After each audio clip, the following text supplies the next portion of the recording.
This is a big catfish! So you guys can see here how easy it is to catch this catfish.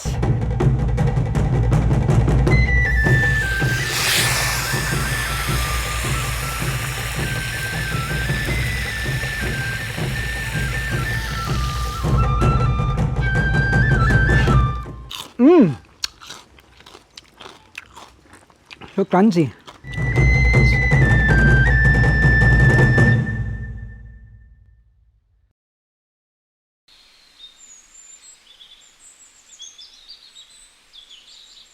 Hi guys, it's a beautiful day once again and welcome back to Dexter's World channel.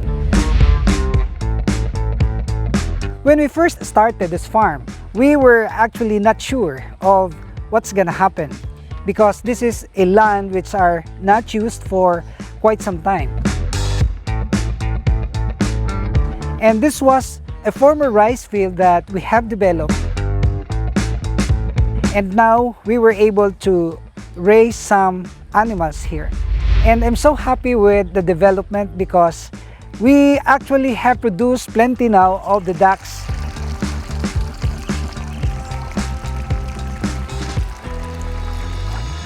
These chickens.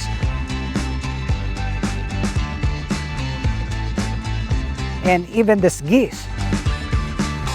And we are looking forward to have a goat farm right here. In fact, we already have started with a few goats, and please welcome the new members of the family.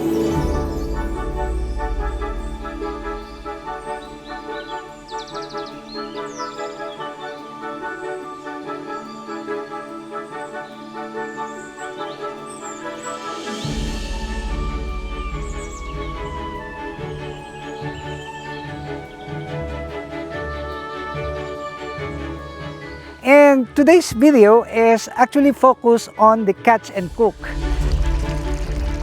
Well, you know that we have this mud pond, and this mud pond now contains more than 5,000 catfish. And I'm quite anxious about the size of the fish that we are actually feeding, because as we can see on top, these fish are already huge. They're big that I think one of them can even weigh up to 1 kilo.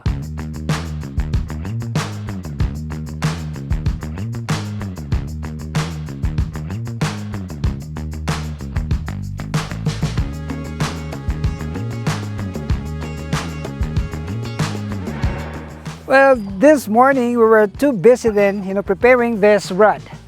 This fishing rod will help us catch some of our fish.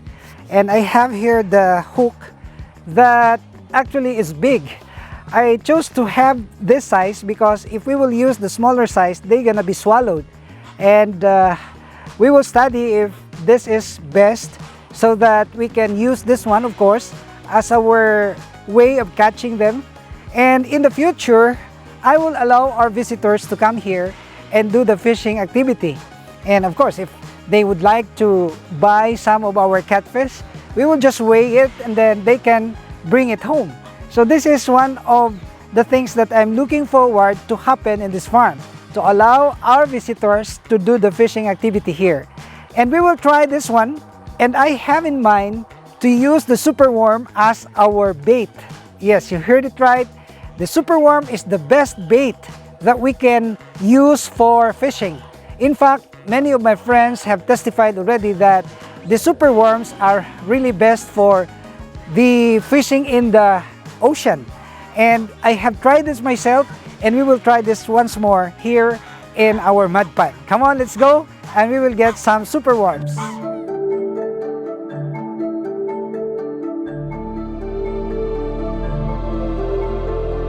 So we will prepare our superworms as bait. Of course, you know that these are live worms that we can put in here so that the fish will eat this one, of course. And I'm so happy that we already have made some improvements, progress of our breeding of superworms. We already have here plenty of this pupae, and in the future it will turn into larvae. Yes, and we will put 2 and then drop this in the pond. See that? Oh. I'm sure that we can easily catch because these catfish are hungry. Just like that. So this bait will allow us to catch some of the bigger catfish. And we will, after catching, if we can catch, of course, we will weigh them. And then we can estimate as to the average weight of our catfish. They were there for almost 2 months already. And we normally harvest this at 3-4 months. But I'm still thinking about harvesting or just allowing the customers to do the fishing, because this is a very exciting activity, fishing here in the mud pond using the superworm as bait and selling the fish to our customers. So we will drop this one. So guys, we have already dropped the hook, and look at what we've got here. This is a big catfish. Wow. And we will weigh this one. If this will weigh how many? Up. So guys, I have caught here one big catfish, and it weighs how many kilos? We'll put in here. It weighs almost 1 kilo. So this is quite big. It weighs around 750 grams in just a matter of 3 months. So the fast growth of this catfish will give us an indication that we're gonna become successful in our growing of this fish right here in the mud pond.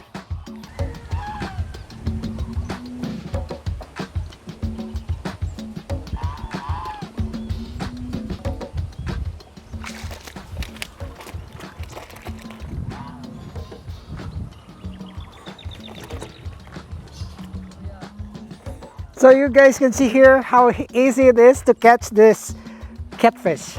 And our visitors would really be not frustrated with the fishing activity that they can do here.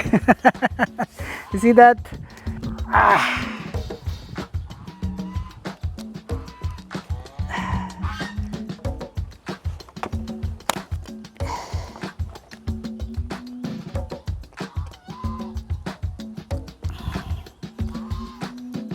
So we will release this back.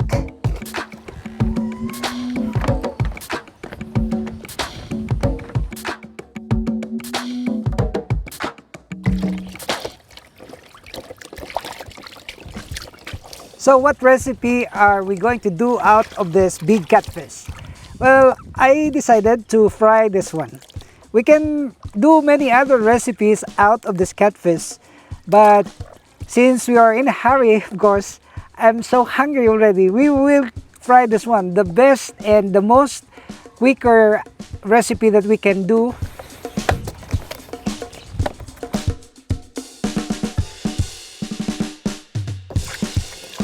So this is quite big, almost a kilo. And we already have cleaned this one. And we will put some salt. I would like to suggest that don't use any seasoning for this. I would like to suggest a pure rock salt, and it will do better. It will taste better.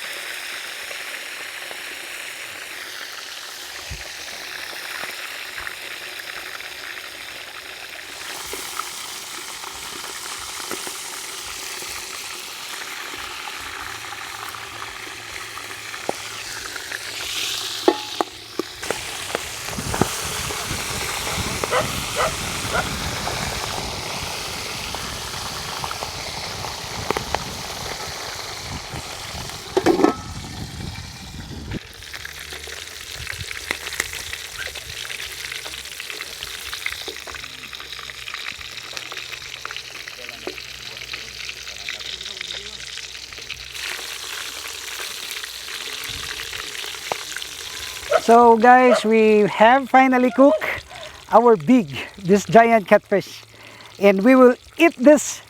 And I'm so excited to eat this one because this is my first time to directly cook catfish from the pond.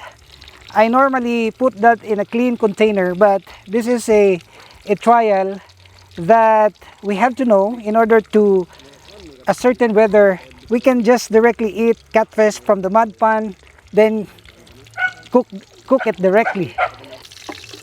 Wow! Delicious catfish is now on the plate.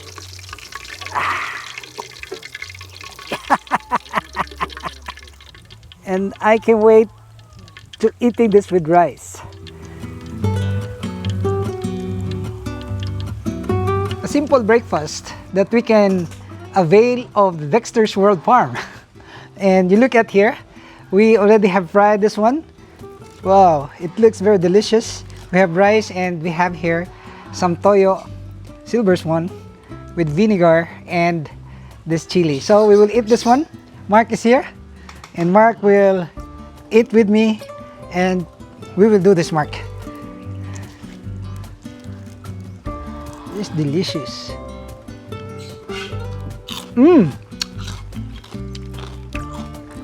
So crunchy.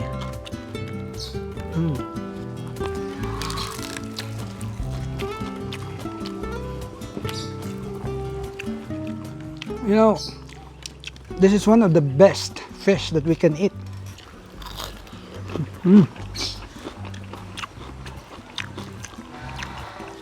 No other seasoning, just pure salt, and then deep fry it, and that's it.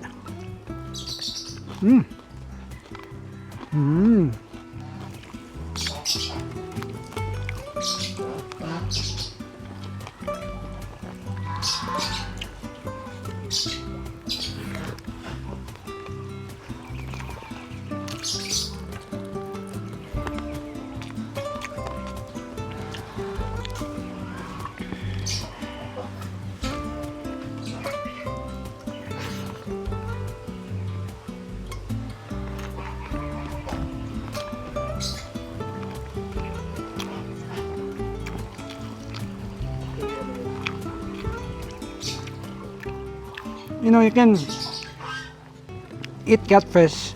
It's comparable to expensive fish like salmons. The meat is juicy and soft, very soft, and it has a sweet taste that I can vouch. When you can come here, you can eat the catfish.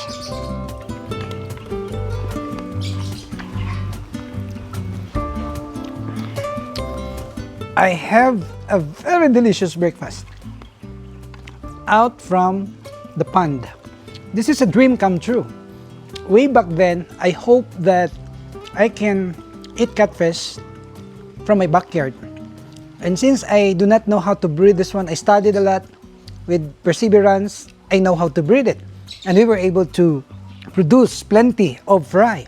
We were able to release those fry here, and then they become big, and now we are eating them. Vast source of food. If you are only industrious enough, if you're only observant and keen enough of the ways and how to produce them, how to breed them, there are many lessons that we have uploaded on YouTube about catfish breeding. You can follow that. And I am saying it with pride that what we have done so far is a success already for this farm. So thank you guys for watching. I hope you will continue to like and share our videos. And if you are not subscribed to this channel, may I humbly ask you to please subscribe and hit that notification bell, because we are uploading very informative and very challenging videos. And I would like to see you in my next video only here at Dexter's World